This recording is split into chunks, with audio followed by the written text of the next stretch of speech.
ही everyone, थंडरपोक channel में आप सभी का स्वागत है। आज मैं अस फिल्म को एक्सप्लेन करने जा रहा हूँ। यह सांता क्रूज में 1896 है। एडी अपने माता पिता के साथ सांता क्रूज बीच बोर्डवॉक पर एक कार्निवल में बाहर है। वह अपने चारों ओर हो रही विभिन्न गतिविधियों को देखते हुए कार्निवल के चारों ओर देखती है। उसकी माँ बाथरूम जा रही है जबकि उसके पिता खेल खेल रहे हैं।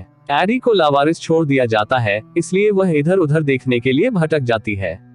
सबसे पहले वह कार्निवाल द्वारा समुद्र तट पर जाती है, फिर वह एक फन हाउस में प्रवेश करती है। रोशनी अचानक बुझ जाती है और एडी शीशों के घर में फंस जाता है। अचानक वह अपने डोपेलगैंगर से मिलती है। वर्तमान दिन में कटौती, सांता क्रूज कैलिफोर्निया के लिए 4 ड्राइव का परिवार। एडी अब बड़ा हो गया है और 2 बच्चों जोरा और जेसन की माँ है। घंटों की यात्रा के बाद वे सांता क्रूज में एडी के बचपन के घर पहुंचते हैं। दोपहर के भोजन के समय उनके पति गैबे विल्सन मस्ती के लिए उस रात सांता क्रूज बीच बोर्डवॉक पर जाने पर जोर देते हैं। एडी को आज भी याद है कि फन हाउस में उस रात ने उसके साथ क्या किया था। वह मुठभेड़ और उसके ठीक होने की यादों से घिरी हुई है। इस दौरान उसने कुछ देर के लिए बोलना बंद कर दिया। वह वहाँ फिर से नहीं जाना चाहती, लेकिन गैबे ने उसे सफलतापूर्वक मना लिया। परिवार फिर समुद्र तट पर चला जाता है। समुद्र तट पर जाते समय वे अपनी कार में मस्ती कर रहे हैं। जोरा जेसन की जादुई आग की अंगूठी का मजाक उड़ाती है। एक बिंदु पर वे एक बुरे व्यक्ति के शरीर को ले जाते हुए देखते हैं, उसकी छाती पर खून के साथ। जैसे ही वे समुद्र तट पर पहुंचते हैं, वे अपने दोस्तों से मिलते हैं, जोश टॉयल, किट्टी टॉयल और उनकी जुड़वा बेटियां। जैसे ही दोनों परिवार आराम कर रहे होते हैं, जेसन बाथरूम जाता है। लौटते समय वह एक ऐसे व्यक्ति को देखकर चौंक जाता है जो उस मृत व्यक्ति के समान दिखता है जिसे उन्होंने पहले देखा था। एडी जेसन को लापता देखता है और बहुत डर जाता है। जब वह अंततः जेसन को ढूंढती है तो वे घर लौटने का फैसला करते हैं। रात में एडी गबी को अपने डोपेलगैंगर के साथ अपने मुठभेड़ के बारे में बताती है जब वह छोटी थी। हालांकि गैबे को उस पर विश्वास नहीं होता है। बात करते करते बत्तियां बुझ जाती हैं। अचानक जेसन आता है और अपने माता पिता को उनके ड्राइववे में खड़े एक परिवार के बारे में बताता है। वे खिड़की से देखते हैं और देखते हैं कि 4 का एक परिवार वहां खड़ा है। जोरा भी बाहर आता है। एडी बाहर निकल जाता है और पुलिस को फोन करता है, क्योंकि गैबे उन्हें जाने के लिए कहने के लिए बाहर जाता है, लेकिन परिवार जवाब नहीं देता और वहीं खड़ा रहता है। गे बेसबॉल बैट लेता है और फिर से बाहर चला जाता है। इस बार वे उसकी ओर चलना शुरू करते हैं। उसे खतरा महसूस होता है, इसलिए वह अंदर आता है और दरवाजे बंद कर लेता है। हालांकि बाहर के लोग एक छिपी हुई चाबी ढूंढते हैं और अंदर आ जाते हैं। परिवार यह देखकर हैरान है कि घुसपैठिए उनके डोपेलगैंगर हैं। वे कैंची से धमकाते हुए परिवार को अपने ही रहने वाले कमरे में घेर लेते हैं, सामने बिठाते हैं। जेसन का डोपेलगैंगर प्लूटो है जो आग से प्यार करता है। जोरा का डबल उम्रे नाम का एक सैडिस्ट है। गैबे का डबल अब्राहम है और ग्रुप लीडर एडी का डबल है, जिसका नाम रेड है। वह अकेली है जो बोल सकती है और उसकी सुरीली और कर्कश आवाज है। रेड उन्हें बताता है कि वे विल्सन परिवार की छाया हैं और उन्हें टेथट कहा जाता है। बंधे हुए अपने समान समकक्षों के साथ एक आत्मा साझा करते हैं और अपनी पूरी जिंदगी उनकी छाया के रूप में जी रहे हैं, लेकिन अब वे खुद को जोड़ने आए हैं। रेड उन्हें एक लड़की और उसकी परछाई के बारे में एक कहानी सुनाता है, जिसमें उसका और एडी का जिक्र है। जहां एडी ने अच्छा और गर्म खाना खाया, वहीं रेड को कच्चे खून वाले खरगोश खाने पड़े। एडी को खेलने के लिए नर्म खिलौने दिए गए, जबकि रेड के खिलौने तेज और ठंडे थे। एडी अपने प्यारे राजकुमार गैबे से मिले, लेकिन रेड को इब्राहिम से शादी करनी पड़ी क्योंकि वह गैबे से बंधे थे। इसी तरह एडी ने एक प्यारी बेटी जोरा को जन्म दिया, लेकिन रेड ने एक दुखवादी राक्षस को जन्म दिया जिसका नाम उम्रे था। अंत में वह कहती है कि एडी के पास उसका ऑपरेशन करने और उसके जन्म में मदद करने के लिए डॉक्टर थे, लेकिन रेड को यह सब खुद करना था। रेड एडी और उसके संपूर्ण जीवन को तुच्छ समझने आया है, इसलिए वे अपने जीवन का दावा करने के लिए छाया से बाहर आ गए हैं। समझाने के बाद रेड एडी को टेबल पर खुद को हथकड़ी बनाता है। अब्राहम गैबे को घसीटकर दूसरे कमरे में ले गया। एम्ब्रे सड़कों पर जोरा का पीछा करते हैं, जबकि प्लूटो जेसन को उसके साथ खेलने के लिए मजबूर करता है। घुसपैठिए की योजना विल्सन को अलग करने, उन्हें आतंकित करने और उन्हें मारने की है। प्लूटो और जेसन एक छोटे से कमरे में आग से खेल रहे हैं, जहां जेसन पहली बार प्लूटो के जख्मी चेहरे को देखता है। जोरा का शिकार उम्रे करता है। जैसे ही वह कैंची से उस पर वार करने वाली होती है, एक आदमी उसे रोकता है। जोरा भाग जाती है क्योंकि उम्रे ने उस आदमी को चाकू मारकर मार डाला। इस बीच अब्राहम गैबे को मारता है, जिससे वह बेहोश हो जाता है। फिर वह उसे कचरे के थैले में और नाव में डाल देता है। गेब बैग में एक छोटा सा छेद फाड़ता है और अब्राहम के बगल में बेसबॉल के बल्ले को नोटिस करता है। नाव अचानक रुक जाती है। इस अवसर को लेते हुए गैबे बैग से बाहर आता है और इब्राहिम को बल्ले से मारता है, उसे पानी में भेज देता है। लेकिन जैसे ही नाव चलने लगती है, गैबे भी पानी में गिर जाता है। गैबे नाव को रुकता देखता है और उसके ऊपर चढ़ जाता है। तभी इब्राहिम उस पर पीछे से हमला करता है, लेकिन वह उसे वापस पानी में धकेल देता है और उसे मार डालता है। गैबे फिर नाव को घर की ओर ले जाता है। इस बीच जेसन को पता चलता है कि प्लूटो उसके कार्यों को दर्शाता है। वह अपनी आंख की अंगूठी से प्लूटो को विचलित करता है और बाहर भागने और उसे कमरे के अंदर बंद करने का प्रबंधन करता है। रेड शोर सुनता है। वह अंदर जाती है और प्लूटो के लिए दरवाजा खोलती है। वह जेसन के लिए घर के चारों ओर देखती है। फिर वह एडी का पुराना भरवा खिलौना ढूंढती है और उसका सिर काट देती है। एडी अभी भी मेज पर जकड़ा हुआ है, लेकिन वह पास में एक फायरप्लेस पोकर देखती है। वह इसे हथियाने और कफ से खुद को मुक्त करने का प्रबंधन करती है। वह फिर जेसन को ढूंढती है और घर से बाहर भाग जाती है। वे जोरा को अपने रास्ते में पाते हैं। गैबे सही समय पर अपनी नाव के साथ वहां आता है। परिवार तुरंत उस पर चढ़ जाता है और भागने में सफल हो जाता है। कहीं और टॉयलर परिवार अपने घर में होता है जब किट्टी को शोर सुनाई देता है। वह जोश को यह जांचने के लिए कहती है कि यह क्या है। अचानक उनके डोपेलगैंगर्स दिखाई देते हैं और कुछ ही सेकंड में परिवार को मार देते हैं। तभी विल्सन वहां पहुंच जाते हैं। एडी जोश के डबल से मदद मांगता है। जब वह उसके लिए दरवाजा खोलता है तो उसे पता चलता है कि यह वह नहीं है और उसे फायरप्लेस पोकर के साथ सिर में मारता है। हालांकि यह उसे बहुत कम या कोई नुकसान नहीं पहुंचाता है। अन्य अंदर से एडी को भी अंदर खींचे। गैबे और बच्चे बाहर हैं जब धोखेबाज जोश उनकी ओर चलता है। जोश का ध्यान भटकाने के लिए गैबे विपरीत दिशा में दौड़ता है तो बच्चे भाग जाते हैं।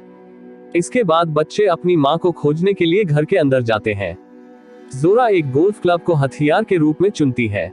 जैसे ही वे एडी को ऊपर से चिल्लाते हुए सुनते हैं, वे ऊपर जाते हैं और जुड़वा बच्चों के शव फर्श पर पड़े हुए देखते हैं। अचानक उनमें से एक जोरा के सामने आता है। वह उसे बल्ले से मारता है और वह रेलिंग से नीचे गिर जाती है। उन पर दूसरे जुड़वा द्वारा हमला किया जाता है। थोड़ी सी लड़ाई के बाद जोरा उसे भी मार देती है।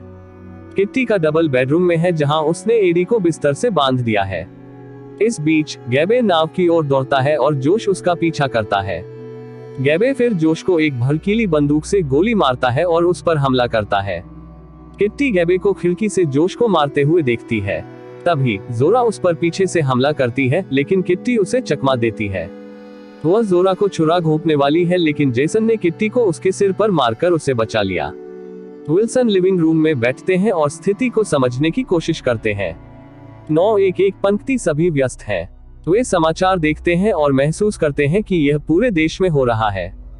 खबर में कहा गया है कि डोपेलगैंगर्स कैंची से हथियार के रूप में सीवर से बाहर आ रहे हैं। वे पूरे देश में नासमझी से लोगों को मौत के घाट उतार रहे हैं। वे देखते हैं कि युगल अपने समकक्षों को मारने के बाद एक विशाल मानव श्रृंखला बनाने के लिए हाथ मिला रहे हैं। ऐसा लग रहा है कि वे महीनों से इसकी प्लानिंग कर रहे हैं।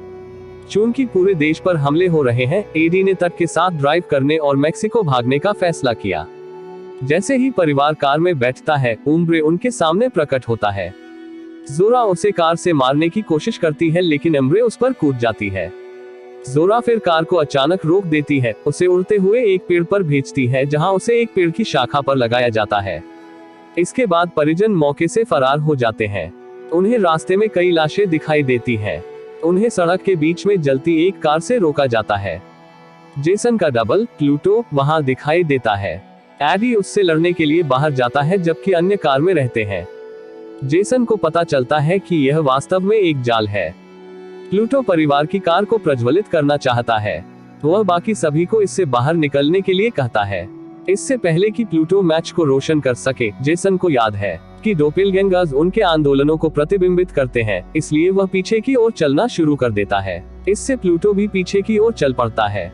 अंत में प्लूटो जलती हुई कार तक पहुंचता है और खुद जलकर मर जाता है। लेकिन तभी रेड अपने छिपने से बाहर आती है और जेसन का अपहरण कर लेती है। एडी उनके पीछे दौड़ता है।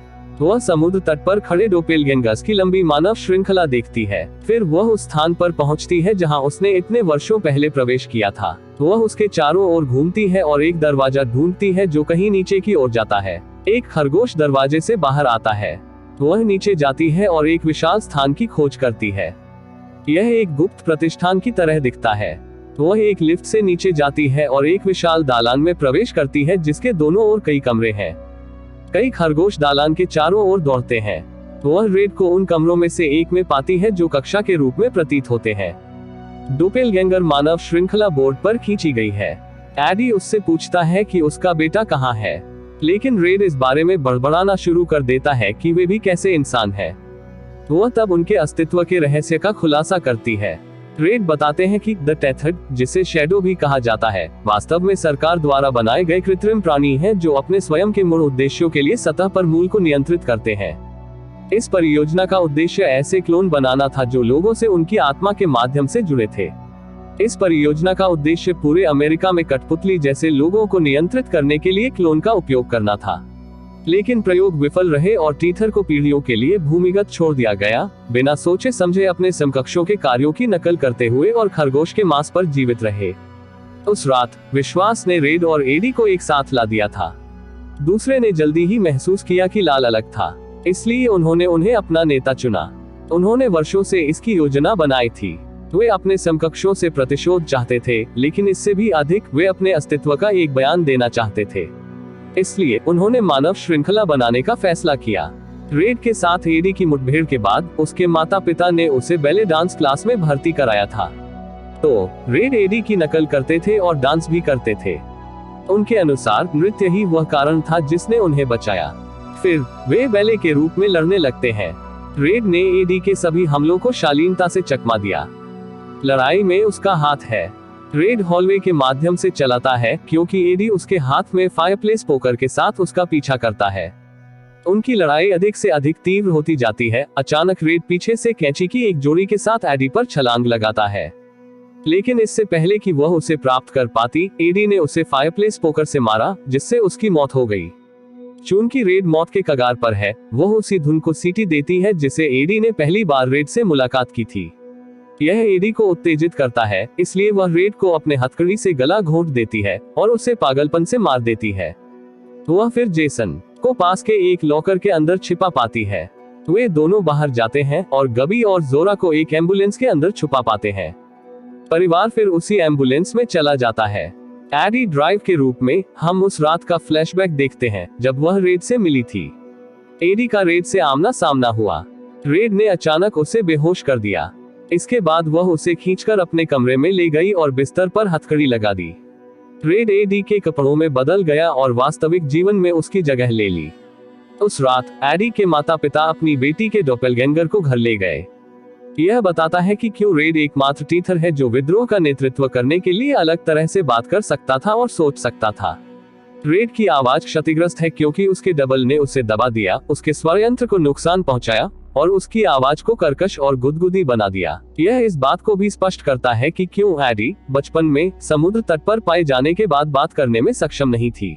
छाया बोलना नहीं जानती। समय के साथ एडी की परछाई बोलना सीख जाती है और एक नियमित व्यक्ति बन जाता है जो प्यार और हंसी में सक्षम होता है और भूल जाता है कि वह एक क्लोन है। फिल्म समाप्त होती है और हम डोपेलगैंगर्स द्वारा बनाई गई कई मील लंबी मानव श्रृंखला देखते हैं।